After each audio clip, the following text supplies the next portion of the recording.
In the 1940s, J.I. Rodale, later the founder of Rodale Institute of Organic Farming, bought a rundown farm in Pennsylvania and began to plant produce without chemical fertilizers or synthetic pesticides. He coined the term organic.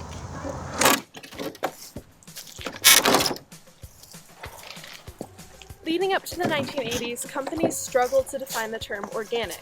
They later took this issue to Congress in an attempt to diminish the loopholes in organic labeling. However, as organic products became more frequent on shelves, customers were still misled and uncertain if the food they were purchasing was actually organic. In the year 2020, the COVID-19 pandemic sparked an interest in health and wellness, thus an interest in organic products. This then jumped the sales of organic products 13%, breaking the 60 billion mark. But are consumers really getting what they're paying for? The concept of organic agriculture was developed in the early 1900s by Sir Albert Howard, F.H. King, and others who believed in the use of animal manures, often made into compost. Cover crops, crop rotation, and biologically based pest controls resulted in a better farming system. The 20th century was a century of rapid change, particularly in agriculture, and our economy changed dramatically. During World War II, improvement of mechanization, fertilization, and the use of pesticides came with industrialization. By the 1970s, environmental concern increased and consumers began to demand more sustainable organic produce. In response, the USDA created the 1990 Organic Foods Production Act. The purpose of this act is to establish national standards governing the marketing of certain agricultural products as organically produced products, To assure consumers that organically produced products meet a consistent standard. To facilitate interstate commerce in fresh and processed food that is organically produced. We've always had organic, but the modern conception of organic is a bit different. So what does it mean to be organic? The USDA states that the term organic is a labeling term that indicates that the food or other agricultural product has been produced through approved methods. The use of synthetic fertilizers, sewage sludge, irradiation, and genetic engineering may not be used.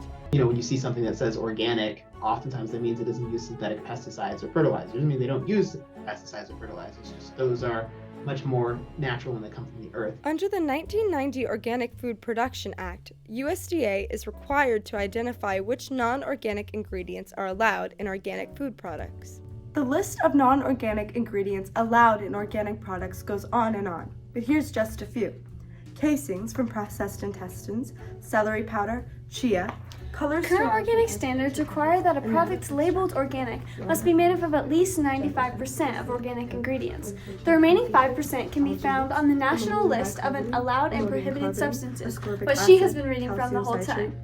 Do you believe that some companies take advantage of the organic labels and seals? So that problem has always been there with organic. I suppose my answer to that would be I wouldn't be surprised. Whenever there is a product that costs more money than something similar, there is an incentive for fraud. Because of the lack of clarity related to the definition of organic, some people were able to take major advantage of the ambiguity at the expense of the consumer. Starting in the late 2000s, Randy Constant began falsely selling cereal crops as organic, gaining over $142 million in profit.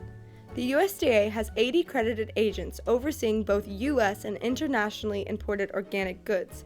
Constant took advantage of this, highlighting the holes in the organic regulation process. This case became the largest organic fraud case in history, sparking concern about the integrity of organic farming across the globe. After his case was closed, the USDA promised to revise the organic regulations, but those promises have yet to be fulfilled. Recently, the Organic Consumers Association filed a lawsuit against the Honest brand owned by Jessica Alba, stating the product is far from organic. Of the 40 ingredients listed on the organic infant formula, more than a quarter are synthetic substances that are not allowed in organic products. The Honest brand released a statement reading, "Our organic infant formula is cleared by the FDA and meets all safety and nutritional standards. It is also certified USDA organic by an independent third party in strict accordance to the National Organic Program. We are confident the lawsuit will be dismissed."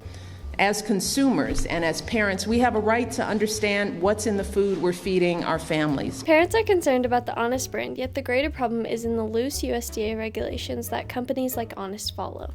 Congress debated the issue of national organic standards in 1990 by passing the Organic Foods Production Act, The proposed rules, however, did not represent the intent of the Organic Foods Production Act, the recommendations of the National Organic Standards Board, or consumer expectations. Problems with this act continue to occur today. While the Organic Foods Production Act was introduced in 1990, it was not put in place till 2002, and since then it has not been properly updated. But hope is on the way for the American organic industry. The USDA has been working on a proposed ruling called Strengthening Organic Enforcement. So the rule called Strengthening Organic Enforcement really is about trying to fill those gaps, trying to give us a little bit more oversight power so that, if there are things that we don't know or regulatory powers that we don't have, we can actually go out and address issues that might come up. As American citizens that buy organic, we want to trust the food that we buy. We believe this act is a step in the right direction for the USDA and the future of organic businesses. If we were newly elected members of Congress, we would support this rule and push for urgent change in the USDA's organic processes. Should we set a chair? 3, 2, 1. Well, the Organic Foods Production Act was... Yeah, I just need to read it. It's right there. In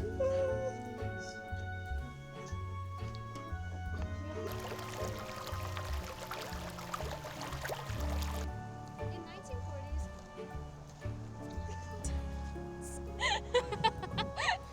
Hey! Emma, no. Promises have yet to be fulfilled. You were so close. You keep turning it back on!